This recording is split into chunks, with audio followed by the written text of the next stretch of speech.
నర్సరావుపేటలో రాజకీయ సవాళ్లు వేడెక్కాయి. ఇద్దరు ఎముకల డాక్టర్లు, ఒకరు ఎమ్మెల్యే, మరొకరు మాజీ ఎమ్మెల్యే. ఇద్దరి మాటల మధ్య యుద్ధం మొదలైంది.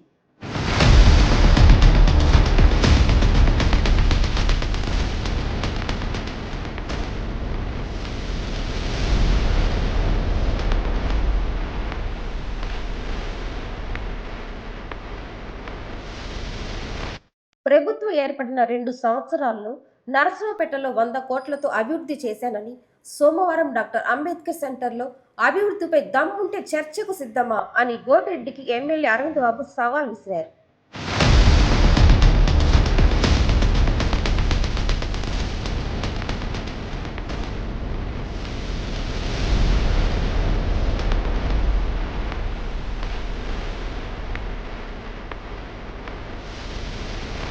ఎమ్మెల్యే సవాల్ని స్వీకరిస్తున్నానని, మా హయాంలో నరసరావుపేటలో అభివృద్ధి సంక్షేమానికి 2476 కోట్లు ఖర్చు చేశామని, ట్రాఫిక్కి ఇబ్బంది లేకుండా దమ్ము ధైర్యం ఉంటే టౌన్ హాల్లో చర్చకు ఏర్పాటు చేయాలని, నేను ఒక్కనే వస్తానని ఎమ్మెల్యే అరవింద్ బాబుకి మాజీ ఎమ్మెల్యే గోపిరెడ్డి శ్రీనివాసరెడ్డి ప్రతి సవాల్ విసిరారు. చర్చ కనుక మీరు సిద్ధమైతే అంబేద్కర్ సెంటర్ లోనే నడి బొడ్డున మాజీ ఎమ్మెల్యే గోపిరెడ్డి శ్రీనివాసరెడ్డి నేను పక్కనే కూర్చుంటాము.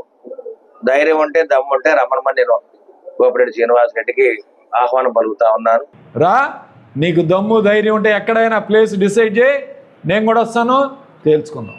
ఎక్కడికైనా వస్తాం, ఏదైనా చర్చిద్దాం. అభివృద్ధి మీద మీరు ఇచ్చిన సవాల్ని స్వీకరించి నేను వస్తాను, ఖచ్చితంగా వస్తాను. నేను ఒక్కడే వస్తాను. మీరెవరు ఎంతమందిని తెచ్చుకుని ఒక్కడే వచ్చి సమాధానం చెప్పే కార్యక్రమం చేస్తాను.